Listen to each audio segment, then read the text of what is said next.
understanding than those who endured. Then you're going to come in the last moment and say, well, I'm an Israelite too. I believe too. Or, hey, I'm a Gentile that believe in Christ. And I believe too. And Christ said what? What did Christ say? I know you're not. Read it from the beginning again. Let's go. Yes, sir.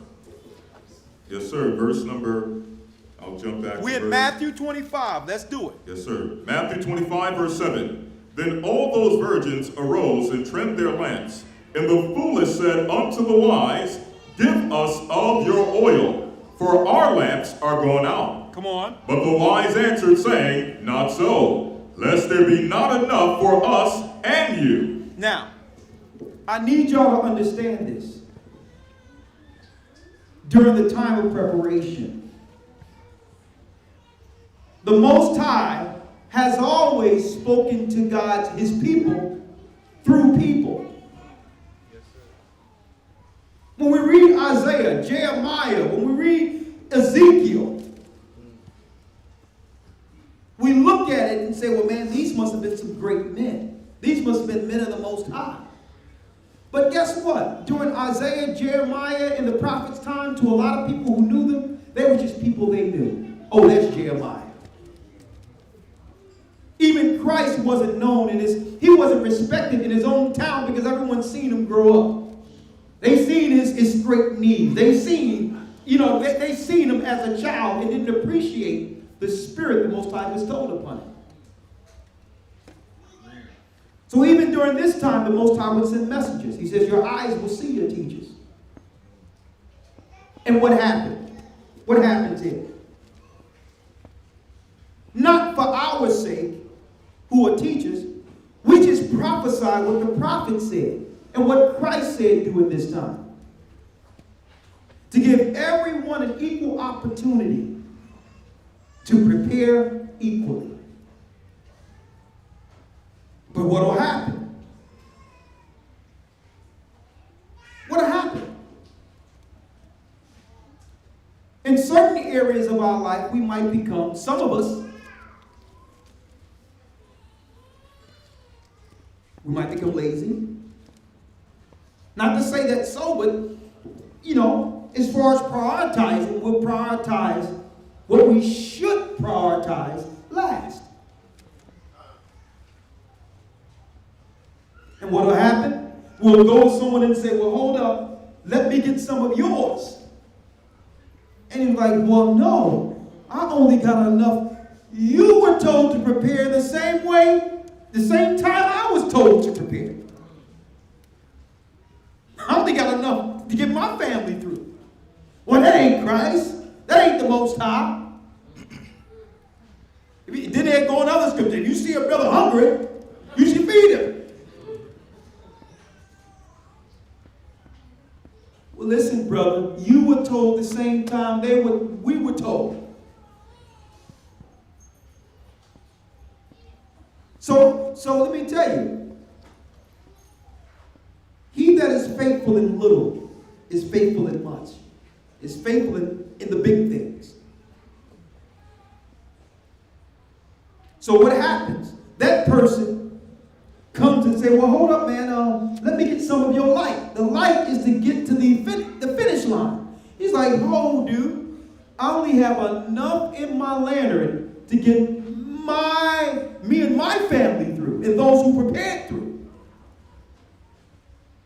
Listen to what Christ is saying. Listen clearly.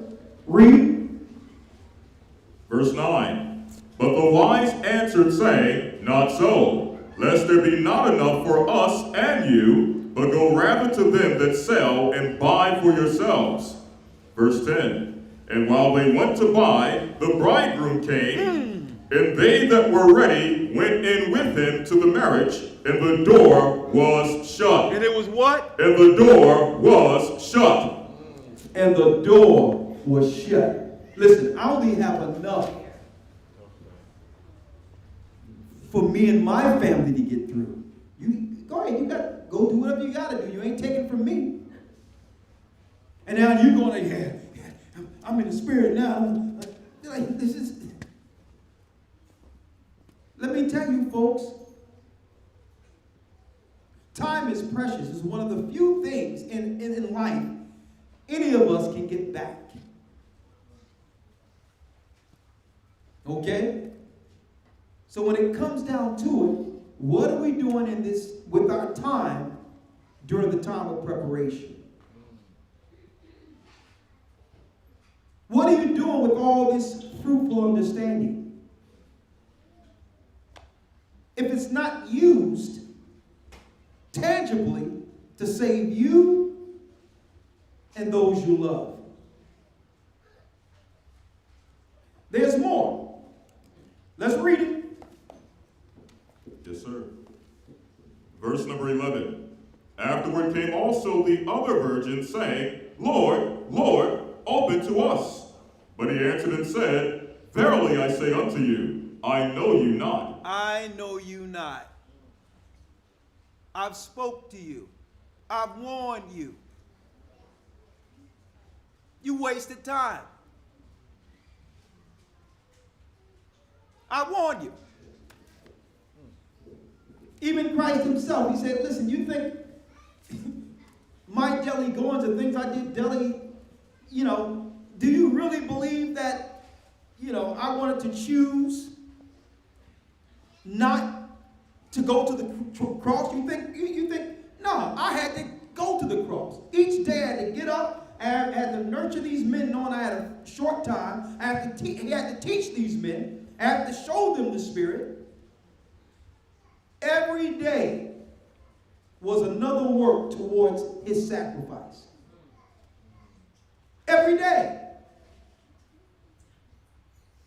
He could look at the cross and say, man, no, I'm going to do that tomorrow. No.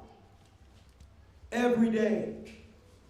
He says, listen, I don't know you. Because if I knew you, you would pick up your cross and your crucifix like I picked up mine. My servants have work. They don't have a bunch of talk. What you mean you're an Israelite? Are you the Israelite? Where's your love? Where's your compassion? Where's your works? Where's your preparation? Have you trimmed your ladder? I don't know you. Why? Not that I don't want to know you. I came to you. The seed was planted through men. The fact remains, it's evident you don't know me. You don't know me.